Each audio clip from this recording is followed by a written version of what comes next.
So this is the Hot Toys Batman. This is the other Batman that I own. This is the regular suit Batman as opposed to the tactical suit Batman. And I am kind of amused at how screen accurate it is. Let's see if I can capture it here. But I remember when Ben Affleck was first cast as Batman, and I was like, okay, well, that's an interesting choice. But then again, I thought the same thing in 1988 when they cast Michael Keaton as Batman. But Ben Affleck, I think he's a good actor. I have not actually seen him in a ton of films, but I think he is a very good actor. Um, but he's a bit older, even when he was cast as Batman, and so it was interesting that they were going with the older Batman, even though it was just kind of starting his new phase in the Justice League. So it is so interesting the difference between how Marvel and DC handle their properties. In that you would expect, Robert Downey is Iron Man, and the various actors and actresses stay on those roles for years. Even Spider-Man has changed. Peter Parker's changed the role, but that wasn't Disney. So, and but here you have uh, Ben Affleck taking over for Christian Bale, but they're clearly not the same Batman. And now you have Robert Pattinson, who is a different Batman, not just a different actor, but I don't believe that they are supposed to be the same Batman. And you can see the screen accuracy here in that he's got a nice thick waist to him. I remember in the Batman versus Superman, early on in the film, when Batman, the cop comes across Batman and he's up attached to the ceiling somehow, and then he just kind of very quickly moves along the ceiling. I don't even know how that was supposed to happen, but it does take a bit of suspension of disbelief to imagine um, Ben Affleck in a costume pulling that off. So he's got, of course, the molded abdominals and serratus and pecs, but he definitely has a I guess you could say a dad bod underneath that costume. Um, Not exactly some superheroic thighs on him, but I thought he did a good job. Now I take it he's done being Batman, and there's the other issue is that Warner Brothers seems to have a real problem with keeping their actors and actresses. So, well, actresses, I guess that Gal Gadot is staying on as Wonder Woman. Um, but you can see this is the cape from the tactical suit Batman, and the problem I had was that it was like fusing to itself. This is a different fabric, so this does not seem to be having that same issue. I'm not sure if Hot Toys recognized that it was causing an issue, but I live in a very dry environment, and so it would seem like that would be something that might be caused by humidity. So God knows what it would be like if it were a more humid environment. Um, so the utility belt is obviously a separate piece. And it is interesting that the Bat logo is very difficult to see and so stylized that it basically just looks like a rectangle on his chest.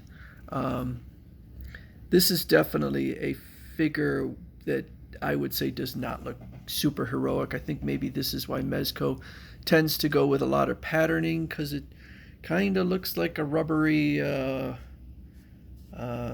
set of pajamas. So, but I think it's screen accurate. Um, One of the problems there is with the figure, and it's not a major problem, but I was reminded of this when I was carrying the figure.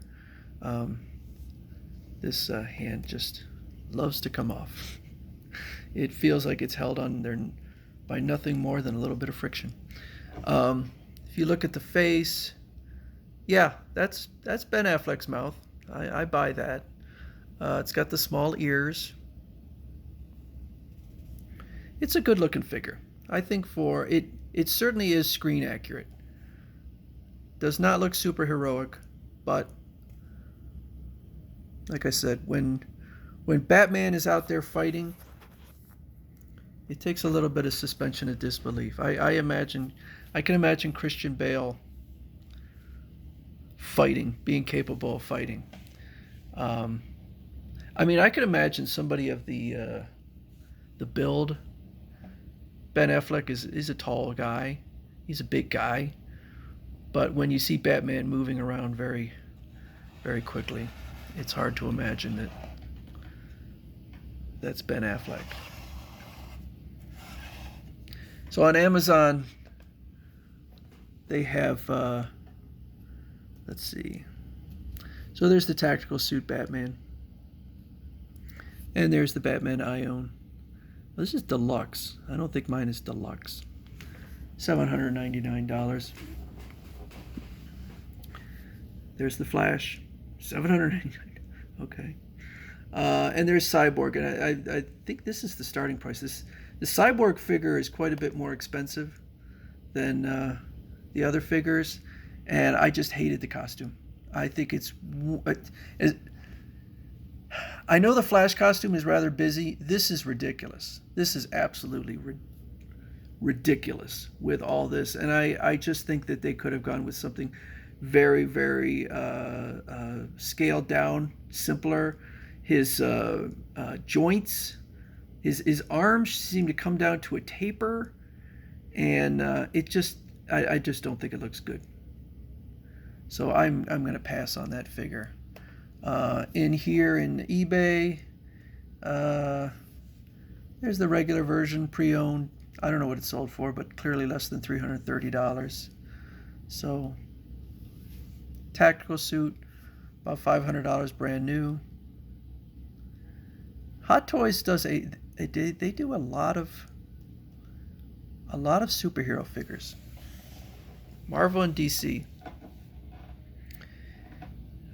I don't know. It would take. Well, actually, I do have one on pre-order. Now that I think about it, I have the Peacemaker on pre-order. So I was interested in getting that figure, but it would take a pretty interesting figure from Hot Toys for me to jump on that, because they are big figures, and I have a lot of figures, and so these take up a lot of room, and they're very interesting, but I am more of a 1/12 scale collector, so it's a rare Hot Toys figure that I'm interested in picking up. But you can see the level of detail here.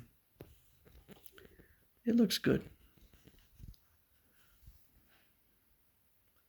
I do wish the Bat logo was a little bit more obvious.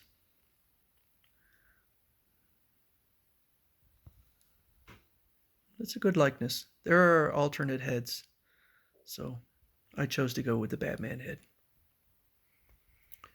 So I have two more figures in the Justice League. I have Wonder Woman and then Superman. And Superman is, I would say, by far the best. That is the one that that was the only one of all of these where I had not a moment of disappointment. So I'll be showing that soon.